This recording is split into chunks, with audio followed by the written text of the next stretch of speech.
bien, en este episodio vamos a cubrir los libros pequeños desde Enós hasta las Palabras de Mormón. Comencemos en el libro de Enós,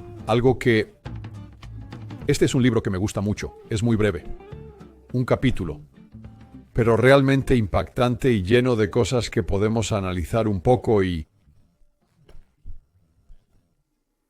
extraer principios que creo son muy interesantes y valiosos para nosotros. Primero, parece que lo que Enós hace aquí es que está creando un escrito, que está haciendo un paralelo no solo con Jacob, su padre, sino con Jacob, que es Israel, el hijo de Isaac, y al hermano de Jacob, Esaú. Entonces él dice, bien, recuerden que el nombre de su padre es Jacob, y él se remonta a la experiencia de Jacob, cuando Jacob lucha con... En realidad se supone que lucha con un hombre. El hebreo dice que lucha con un hombre. Recuerden que Enós, el nombre Enós en hebreo significa hombre. Así que tiene un juego de palabras aquí una y otra vez, con Jacob luchando y con Esaú. Y la historia que hay entre Jacob y su hermano Esaú. Así que unamos esto aquí. Él empieza aquí con un paralelismo a Nefi en su primer versículo. Dice, he aquí, aconteció, que yo, Enós, sabiendo que mi padre era un hombre justo, tal como Nefi diciendo, fui nacido de buenos padres, pues él me instruyó en su idioma, al igual que Nefi, y también en la crianza y amonestación del Señor, y bendito sea el nombre de mi Dios por ello. Así que, él se remonta a sus propias escrituras allí, a las planchas menores, y leyendo a Nefi y uniendo eso aquí para comenzar su libro. Y ahora va a extenderse, a remontarse a Jacob, que es Israel. Dice, y les contaré la lucha que tuve ante Dios, antes de recibir la remisión de mis pecados. Esto me gusta mucho. ¿Sabes la idea? Hay un par de cosas que me gustan que son, de nuevo, prácticas para mí, que podríamos rechazar porque a veces no suenan bien, pero creo que son muy importantes y reales. Por ejemplo, en otra ocasión en Isaías, ¿verdad? El Señor dice, vengan, razonemos. ¿Sabes? Hay una razón. ¿Cómo vas a razonar con Dios? ¿Cómo vas a resolver las cosas? ¿Cómo vas a superar las cosas? Creo que hay la capacidad para que razonemos con Dios sobre las cosas, para encontrar la verdad. Ahora, finalmente, por supuesto, tenemos que alinearnos con Dios. Y aquí con Enós, eso es lo que creo que significa. Tal como Jacob tuvo que luchar, cierto, en Peniel. Él está luchando. ¿Para qué? ¿Cuál es su propósito aquí? ¿Por qué luchar con Dios? Siento que he hecho esto varias veces. Creo que, mira, soy alguien que está en un estado caído y a veces necesito luchar con las cosas. Y al menos si estás luchando con Dios con estas cosas, o la lucha que tienes ante Él, ¿verdad? Al menos estás abordando los problemas, en lugar de meter la cabeza en la arena y quedarte, ya sabes, un poco fuera del camino, tal vez. Entonces, para mí, al ver la historia de Enós, lo que él escribe, donde lucha ante Dios, eso para mí es real, ¿verdad? Al menos lo aborda, es verdad. Y todos luchamos de una forma u otra, porque tenemos que despojarnos del hombre natural, ¿cierto? Y esa es una lucha que tenemos con Dios para intentar alinearnos con Él, y no es fácil, ¿verdad? Debemos renunciar al orgullo, a los hábitos, debemos renunciar a ideologías y pensamientos y cosas que, ya sabes, nos mantienen en nuestra zona de confort a veces. Tenemos que dejar las cosas fáciles a veces, pero aprecio el lenguaje aquí de la lucha, tal como Jacob luchó, ¿cierto? Aquí Enós viene y está luchando, y tratando de alinearse con el Señor. En mi mente veo a Él diciendo, razonando con él como dice Isaías, como dice el Señor en Isaías. Dicho de otro modo, ¿por qué es así? Quiero decir, terminará orando todo el día y toda la noche. Y probablemente parte de esa lucha sea intentar razonar sobre las cosas para llegar al lugar correcto. Pero él lo está tratando. Él está actuando en vez de ser actuado. Y esa es una lección real que Enós nos da aquí. Y luego, tal como Esaú, es un cazador. Recuerden que Esaú es el cazador y vuelve con la carne de caza esperando ser bendecido por su padre Isaac. Y es el astuto Jacob. Tenemos estos relatos de Jacob siendo algo astuto, lo cual es interesante como está escrito. Pero es Jacob quien recibe la bendición. Pero justo, como Esaú es el cazador. Cierto, aquí, Enós se está poniendo en esa posición de Esaú. Cierto, él va a contrastarse. Bueno, en realidad se comparará tanto con Esaú como con Jacob. Así que él es el cazador y sale a cazar. Ahora recuerden lo que sucede con Esaú cuando regresa una vez. Él tiene hambre y vende su primogenitura a Jacob, el astuto Jacob. Él vende la primogenitura a Jacob por un plato de potaje, ¿verdad? Bueno, Enós nos llevará por ese camino, en cierto sentido. Él dice de nuevo en el versículo 3, «He aquí, fui a cazar bestias en el bosque, y las palabras que a menudo había oído a mi padre decir sobre la vida eterna y el gozo de los santos, se hundieron en mi corazón». Así que de nuevo está solo, en la naturaleza, donde estas cosas suelen pasar, donde nosotros buscamos un poco nuestro lugar en el mundo. Y en el versículo 4, «Y mi alma tuvo hambre, y me arrodillé ante mi Hacedor, y clamé a él con poderosa oración y súplica, por mi propia alma». Así que este es el contraste con Esaú aquí, ¿verdad? Ambos tuvieron hambre, ¿verdad? Pero Esaú tomó otro camino, y abandonó algo que no debió haber dejado. Y aquí, Enós tiene hambre, en cierto sentido, ¿verdad? Él tiene hambre, pero él está cuidando su alma. Y todos debemos hacer eso, ¿verdad? Pero empieza con nosotros y nuestro albedrío. Comienza con limpiar nuestro vaso, como escuchamos más adelante, en alma. Limpiamos el vaso interior primero. Pasamos por las fases del individualismo primero. Y luego comunidad, ¿no? Familia, luego comunidad. Y él va a hacer lo mismo aquí. Él está clamando por su propia alma. Necesita cambiar su estado de ser. Así que durante todo el día clamé a él. Y cuando llegó la noche, aún alcé mi voz en alto hasta que llegó a los cielos. Y una voz vino a mí diciendo, «Enós, tus pecados te han sido perdonados, y tú serás bendecido», las mismas palabras que se le dieron a Jacob. Entonces, ¿cómo llegó aquí de nuevo donde sus pecados le son perdonados? Él lo confronta. Él va a tener que esforzarse. No, tendrá una lucha. Esa es la palabra en la versión del rey Jacobo, con Jacob. Él toma una postura, como dice Nibley. Él toma una postura aquí, de alguna manera ante el Señor. Quizás no en contra del Señor, sino ante Él. Él está tomando su propia postura. Y luego razonando, y luego luchando a través de las cosas, para que pueda llegar a la misma página en la que está el Señor.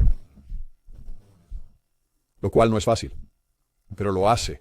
Y cuando puede, sus pecados son perdonados. Es una lucha larga. ¿Cómo te enfocas en orar todo el día y la noche? ¿No? Hay una cita de el gran Neil A. Maxwell, ¿no? Sobre estas expectativas y lo que se requiere de nosotros. Al igual que con Enós aquí, para que él logre este arrepentimiento. El elder Maxwell dice, es un evangelio de grandes expectativas. Claro que hay expectativas. El mundo querría eliminar esas expectativas. Pero la gracia de Dios nos basta a cada uno. El desaliento no es la ausencia de adecuación. Así que si estamos desalentados, no es porque no seamos aptos para la tarea, sino la falta de coraje. Eso es el desaliento, ¿no? Y nuestro propio progreso debería ser otra forma en la que testificamos de la maravilla de todo esto. ¿Cuántos hemos sentido eso, no? Al superar una lucha, y después crecemos gracias a ello y tenemos bendiciones por eso. Y nos damos cuenta de este camino en el que estamos y este plan que está ante nosotros. No es sencillo, y existen expectativas de que hagamos lo que nos hace aquí. Pero la recompensa vale cada parte de ello. Y Enos pregunta al Señor, ¿cómo se hace? ¿Cómo sucede esto? ¿Cómo es que soy perdonado? Y el Señor le responde, por causa de tu fe en Cristo. ¿No? Porque Él está depositando su confianza en el sacrificio de Jesucristo y en la doctrina de Cristo. Y el Señor dice, ve, tu fe te ha hecho sano. Sano sería la misma palabra, en esencia, que curado. Y luego inmediatamente, ¿qué sucede? Esto es igual que con Nefi. Esto es algo que, de nuevo, pasamos. Él está ahora en este individualismo, ¿verdad? Esto bien, he limpiado el vaso interior. He ejercido mi albedrío y ejercido mi fe a través de mis obras. Me he acercado a Dios y me he expresado. Esa sería la segunda fase del sacerdocio, su albedrío, su expresión en lo que está diciendo. ¿Y qué pasa? Entonces, vas del vaso interior al exterior, por así decirlo. ¿Cierto? Así funcionan las fases del sacerdocio. Así que aquí, en el versículo 8, Así que entonces aquí en el versículo 9 dice, aconteció que cuando hube oído estas palabras, que su fe lo había sanado, empecé a sentir un deseo por el bienestar de mis hermanos. Eso es caridad. Así, tenemos este paralelismo con la fe, esperanza y caridad. ¿Cierto? Así que sucede, como se le dice aquí, debido a su fe en Cristo. Y luego, el Señor dice, tu fe te ha hecho sano. Así que ahora Él está en un nuevo estado de ser, que es la esperanza. Y al tener ese estado de ser puro, con esperanza, que resulta de su fe, entonces se extiende hacia afuera. Y esa es su caridad. ¿No? Así funciona. Es fe, esperanza. Y luego caridad, y la caridad siendo la mayor de las tres. Así que Él tiene este deseo por el bienestar de sus hermanos, los nefitas. Y por tanto, derramó toda mi alma ante Dios por ellos. Así que continúa orando por los nefitas, porque está rebosante de alegría por el fruto del árbol de la vida. Así que tiene éxito en esto, y el Señor le dice, está bien, cuidaré de los nefitas por ti, siempre que sean obedientes. Así que entonces su fe se vuelve fuerte, ¿verdad? Él se vuelve aún más confiado. Tras escuchar estas palabras, mi fe comenzó a ser inquebrantable en el Señor. Así, de nuevo, volviendo a la fe y lo que es evidencia. ¿Por qué su fe es ahora inquebrantable? Digo, ciertamente, Él ha pasado por una gran prueba con su fe, la ha desarrollado, la ha construido mediante su albedrío y lucha, y recibió este estado de, llamaría, esperanza, donde ha sido sanado. Pero ahora que tiene las palabras que se le dieron por su fe, y está derramando su alma por los nefitas, y recibe estas palabras del Señor. ¿Qué es eso? Es evidencia. ¿No? Es evidencia para su fe de que ese es un principio que funciona. Por tanto, su fe es inquebrantable o más inquebrantable. Y oré ante Él con muchas largas luchas. Así, su fe es inquebrantable, pero requiere lucha. Así que oré con muchas largas luchas por mis hermanos, los lamanitas. ¿No? De nuevo, esto está basado en evidencia. Como aprendemos en Hebreos 11. Así que aunque los lamanitas no desean tener nada que ver con la iglesia, por así decirlo, ¿no? Vienen de una religión muy diferente y corrupta ahora, en este punto. Enos aún desea que ellos tengan un registro, que los nefitas tengan su propio registro, y que un día este registro será entregado a los lamanitas. Ahora él conoce las profecías de Nefi, y lo que Jacob, su padre, ha dicho, y lo que Lehi dijo. Él sabe que esto sucederá, al menos intelectualmente, pero me parece que él quiere su propia comprensión espiritual de esto. como Nefi quería su propia comprensión de la visión de Lehi. Aquí Enós quiere su propia comprensión de lo que su padre vio. Lo que resulta interesante aquí es que Enós menciona que los lamanitas no solo desean destruirlos, sino que buscan destruir sus anales. ¿Por qué será? De nuevo, ¿de qué testifica el registro? ¿Cuál es su propósito? No es que lo quieran recuperar, ¿cierto? El registro aquí testifica de Cristo. Entonces Enós recibe esta confirmación acerca de estas cosas sobre sus descendientes, entre nefitas y lamanitas y del libro de Mormón. Y luego explica cómo. La gente es muy obstinada. Los nefitas lo son. Hay muchos profetas. Y debido a que son obstinados solo, es debido a la estricta forma en que siguen, y solo por la severidad de su predicación, advirtiendo las consecuencias, que logran mantener a todos los nefitas, en cierta medida alineados con el Evangelio. Y dice aquí, al cerrar, que 179 años habían pasado desde el tiempo en que nuestro padre Lehi salió de Jerusalén, y que él ha proclamado la palabra conforme a la verdad que se encuentra en Cristo. Siempre vemos esto. Y luego nos da algo que escuchamos en el Nuevo Testamento. Al terminar dice, esto es lo que el Señor le va a decir. Venid a mí, benditos, hay un lugar para vosotros, en las moradas de mi Padre. Amén. Es una gran historia corta de un hombre que está lejos, a una gran distancia, de ser quien debe ser. Pero él lo supera, lo hace. Y tenemos esta idea. Recuerden, hay otras planchas escritas por los reyes en este momento. Por eso tenemos tan poco que está escrito, porque no tenemos el compendio de las planchas grandes escritas entonces. Eso se perdió con Martin Harris. Solo tenemos pocas palabras durante estos cientos de años, donde habríamos tenido en esas 116 páginas una historia más larga de estos siglos perdidos.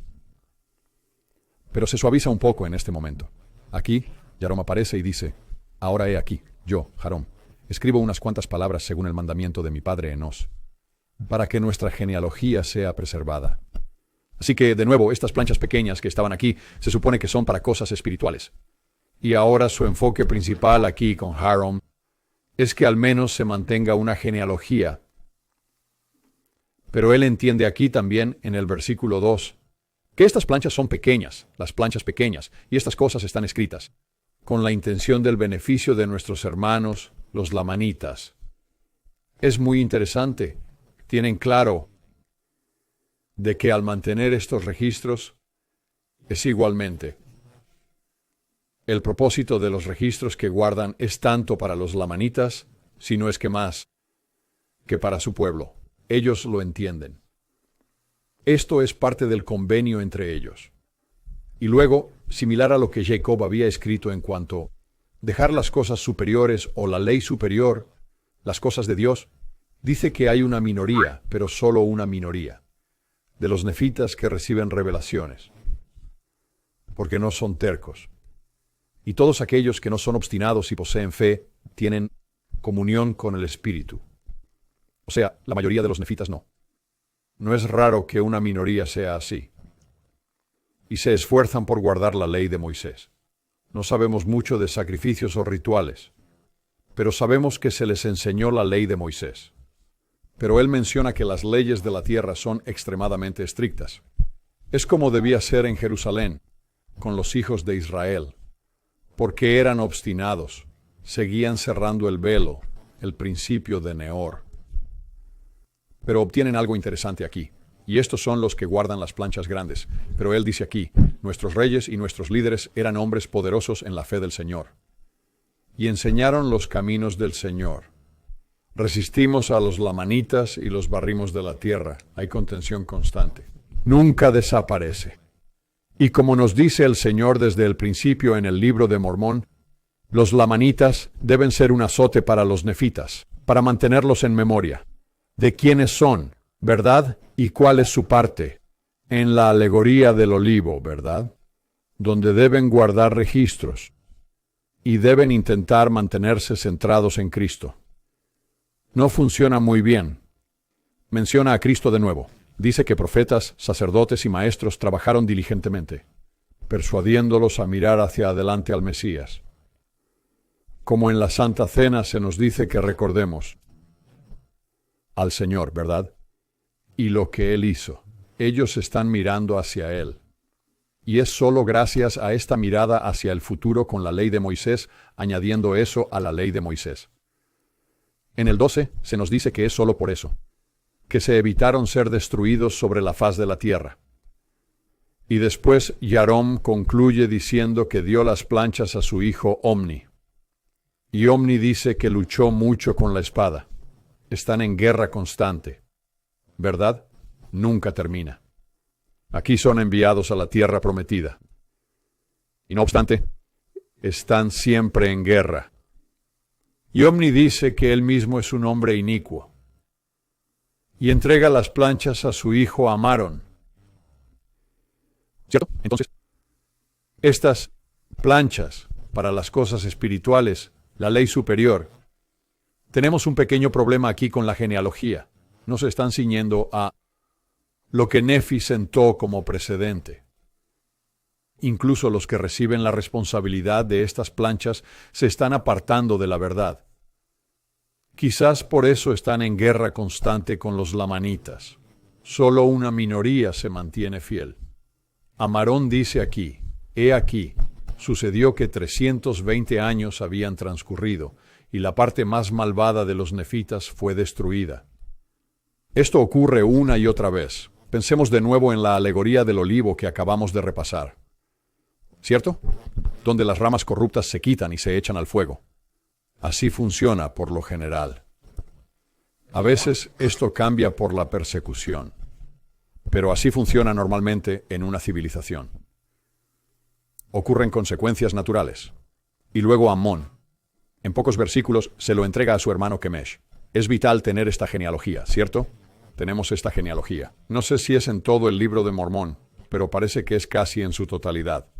Todo el camino desde Nefi. Continuando la línea, y luego Mormón insertará las palabras de Mormón. Pero obtenemos esto hasta el punto donde estos registros es como un testimonio, ¿cierto? Hay testigos. De hecho, Kemesh dice aquí sobre Amón, dice, vi lo último que escribió, que lo escribió de su propia mano y lo escribió el día que me los entregó. ¿No? Tienes este programa. Aquí, que está en marcha. Podemos llamarlo un programa de protección de testigos, protegiendo las planchas hasta el final donde terminamos con Moroni. Y claro, tenemos el registro de Moroni dándoselas a José Smith. Desde Nefi hasta este punto, tenemos este testimonio sobre la transferencia de las planchas hasta Moroni y después a José Smith. Y esa es la gran diferencia entre el libro de Mormón y la Biblia, ¿no? Siempre está en manos de los profetas, o siempre pasa a través de ellos. Y después Kemesh se las da a Abinadom, quien se las entrega a su hijo Amaleki. No obtenemos muchas palabras aquí, ni de Kemesh ni de Abinadom. Y aquí tenemos algo de sustancia. Y esto importa porque aquí es donde nos falta lo que sería una parte muy importante de las planchas grandes. Así que Amaleki dice esto, he aquí, os hablaré algo concerniente a Mosía, quien fue nombrado rey sobre la tierra de Zarahemla. Observen, no es rey sobre la tierra de Nefi, que es donde están cuando la mayor parte de esto está escrito. Cuando Nefi deja a Lamán y Lemuel, van a la tierra de Nefi, construyen el templo de Nefi, crean una civilización, se expanden por todos lados, pero hay un gran cambio. Mosía será hecho rey de Zarahemla, porque he aquí, siendo advertido por el Señor que debía huir de la tierra de Nefi, y cuantos quisieran escuchar la voz del Señor debían también partir fuera de la tierra con él hacia el desierto, que es una minoría, ¿no? De nuevo, así funciona siempre. Así que Mosía, que no es rey, no parece ser rey en la tierra de Nefi. Y una minoría de los nefitas se van, probablemente, como un éxodo que tendrías con los hijos de Israel fuera de Egipto, como que huyeron en medio de la noche, porque todo se había vuelto corrupto. Y claro, igual que Lehi tuvo que huir de Jerusalén. Así es un éxodo. Son los pocos, ¿no?, que deben dejar la ciudad, teniendo que dejar Babilonia. Y es probable que los otros, los nefitas restantes que se quedaron en la tierra de Nefi, fueran aniquilados por los lamanitas. Una palabra clave aquí es que están en el desierto. Veremos esto después en Mosía, donde tenemos un término parecido, en Isaías, con Abinadí y el sacerdote de Noé debatiendo. Dice, y fueron amonestados continuamente por la palabra de Dios. Este es Mosía y todos sus seguidores. Y fueron conducidos por el poder de su brazo. Hay muchas maneras en que han interpretado eso, pero veremos eso en las próximas semanas. Fueron guiados por el desierto hasta llegar a la tierra llamada Zarahemla. Algo interesante si lees el libro de Don Bradley, las 116 páginas perdidas, es que parece cuando Mosía. Recuerden, este es Mosía, no el del libro de Mosía. Este es el abuelo de ese Mosía. Este es el padre de Benjamín. Y el abuelo del Mosía del libro de Mosía. Parece que él encuentra el Urim y Tumim, las piedras videntes, en el desierto en su camino a Zarahemla. Ahí es donde lo obtiene. Curiosamente, piensen en cómo Mosía aquí y sus seguidores dejan la tierra de Nefi. Piensen en Lehi, dejando Jerusalén hacia el desierto. ¿Y qué hallan? En su tienda, la de Lehi, reciben la liajona. Aquí, Mosía halla el Urim y Tumim, y lo lleva a Zarahemla, donde él traducirá. Y dice que descubren un pueblo aquí en Zarahemla. ¿Por qué se llama Zarahemla? Porque ese es el nombre de su líder, de su rey. Es Zarahemla. Y el pueblo de Zarahemla se regocija porque Mosía trae todos los artefactos con ellos.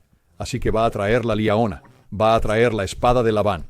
Son cosas que probablemente estaban en el templo de Nefi que habrían tomado y llevado con ellos, tal como hizo Nefi desde cuando estaba con ellos.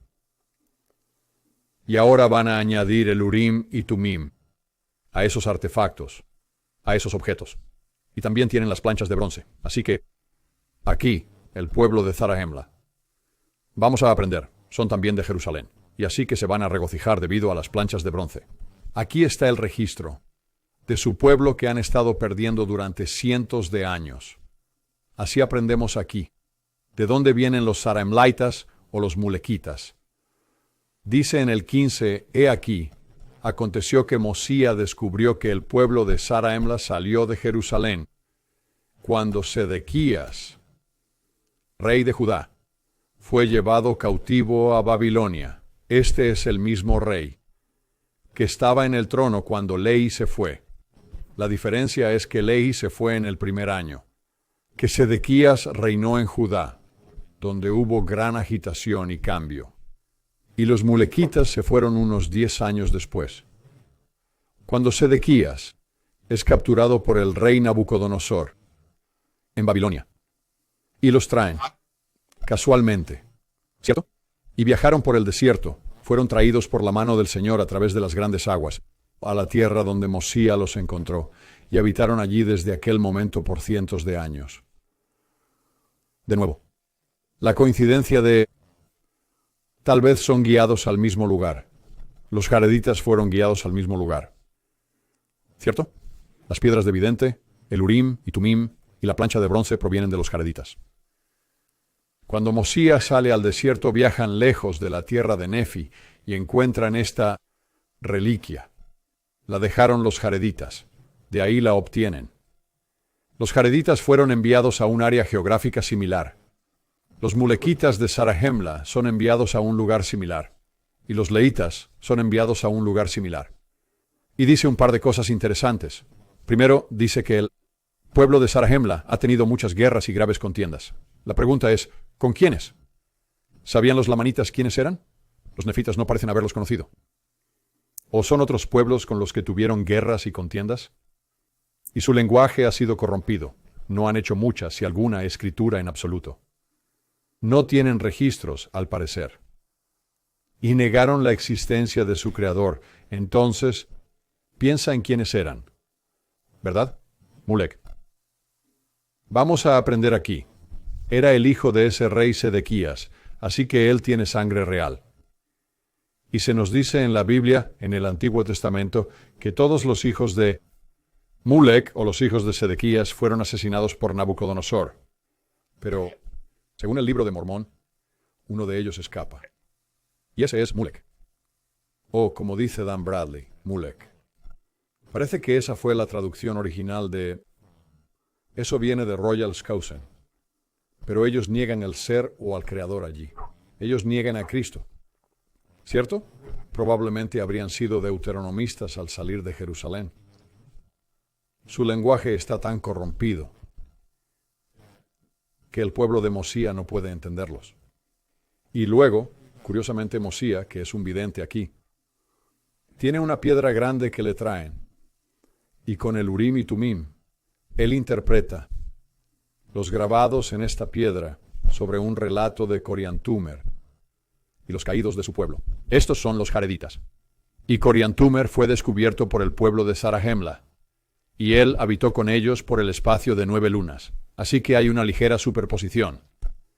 ¿Cierto? Con el último jaredita sobreviviente. Con los mulequitas. Está allí 9 meses. Y se nos dice aquí que en esta piedra los jareditas vinieron de la Torre de Babel.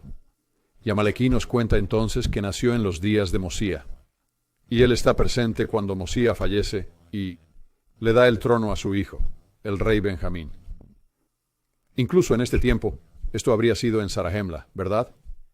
Que todavía hay mucha guerra y sangre. Pero se nos dice aquí que estos reyes y estos profetas, en el libro de Mormón, son todos guerreros. ¿Verdad? El rey Benjamín los expulsó de la tierra de Zarahemla. Aquí hay una transición sobre las planchas pequeñas. Las planchas grandes permanecieron con los reyes a través del tiempo aquí. Y las planchas pequeñas permanecieron con los descendientes de Jacob. Pero ahora, Amalequí dice que viendo que Benjamín era un hombre justo ante el Señor, él entrega las planchas pequeñas al rey Benjamín. Ahora el rey tiene tanto las planchas grandes como las pequeñas. Y por supuesto, las palabras finales de Amalequí aquí son sobre: quisiera que vinierais a Cristo, quien es el Santo de Israel. Él es el mencionado en las planchas de bronce. Venid a Él y ofreced vuestras almas como una ofrenda ante Él. Corazón quebrantado y espíritu contrito.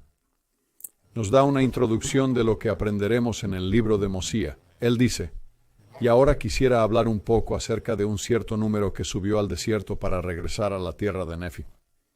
Así que habla de que antes de morir hay un grupo de personas que están ahora en Zarahemla, que desean regresar y volver a la tierra de Nefi. Él dice que había un gran número que deseaba poseer la tierra de su herencia. Su líder era un hombre fuerte y poderoso, y de dura cerviz.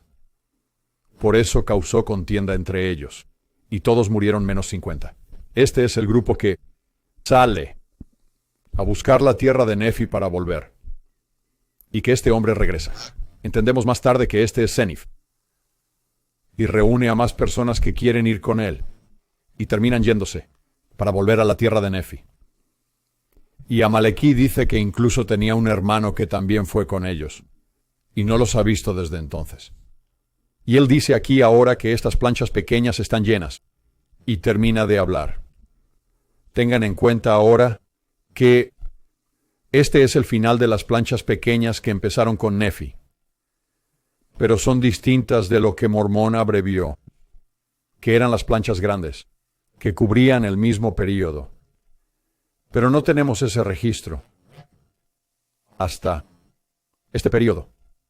Lo que llenaría los vacíos habrían sido las planchas grandes, y la abreviación que probablemente Moroni tenía se ha ido. Pero como descubrimos en el libro de Don Bradley, podemos averiguar un poco sobre algunas cosas que habrían estado allí. Recomiendo que lean ese libro. Así que entonces llegamos a las palabras de Mormón. Este pequeño lugar aquí, y piensas para ti mismo, ¿por qué están las palabras de Mormón aquí en la cronología del registro del libro de Mormón? La razón es porque él va a escribir esto al final de su vida, y luego Mormón lo insertará aquí. Este es un punto axial que Mormón ve en el registro de los nefitas. Él habla sobre estas planchas pequeñas. Ya realizó un compendio de todas las planchas grandes, incluyendo el periodo de tiempo que hemos cubierto hasta ahora en el libro de Mormón, que es las planchas pequeñas. Ahora tratamos solo con las planchas pequeñas antes de que Mormón inserte esto. Y lo que Mormón va a hacer es tomar las planchas pequeñas ahora y añadirlas a su resumen. Habría habido 2 registros paralelos durante todo este periodo de tiempo que hemos recorrido hasta este punto. Y se le indica que realiza esto con un propósito sabio. Pues así me susurra según las operaciones del Espíritu del Señor que está en mí. Y ahora no conozco todas las cosas, pero el Señor conoce todas las cosas que vendrán. Por tanto, Él obra en mí para hacer según su voluntad. Y por supuesto, al perder las 116 páginas, entonces es obviamente crucial que tengamos este inicio. Si no tuviéramos estas planchas pequeñas, no tendríamos registro de Nefi o de cualquier otra persona hasta ahora. Y hace otro punto aquí de nuevo sobre cómo se transmiten estas planchas. Esto es muy importante para ellos. En el versículo 11, y fueron transmitidas desde el rey Benjamín, de generación en generación hasta que han caído en mis manos. Y de nuevo, las contiendas con los lamanitas. Esto es importante, creo. Y aconteció también que los ejércitos de los lamanitas, este es el versículo 13, descendieron de la tierra de Nefi. ¿No es así? Seguirán casi el mismo camino para llegar a Saraemla, para pelear contra el pueblo de Benjamín. Pero he aquí, el rey Benjamín reunió a sus ejércitos y se enfrentó a ellos. Y luchó con la fuerza de su propio brazo con la espada de Labán. ¿Verdad? Piensa en esa espada de nuevo. Estamos hablando de somos josefitas, somos efraimitas y manasita. Y aquella espada de Labán representa a su gente. Representa su legado hasta José. Y nos cuenta cuán justo es como persona, cuán justo es como rey. Benjamín, y por su predicación y la de otros. Profetas verdaderos, que logran establecer la paz finalmente en Zarahemla. Aunque estos libros son pequeños, ¿cierto? Nos brindan sustancia real, información muy buena, algo de contexto. Al entrar en Mosía. Y la historia de Enos nos da algunos principios muy ricos sobre nosotros, la fe, la esperanza y caridad, y atravesar esas 4 fases del sacerdocio. Hasta la próxima.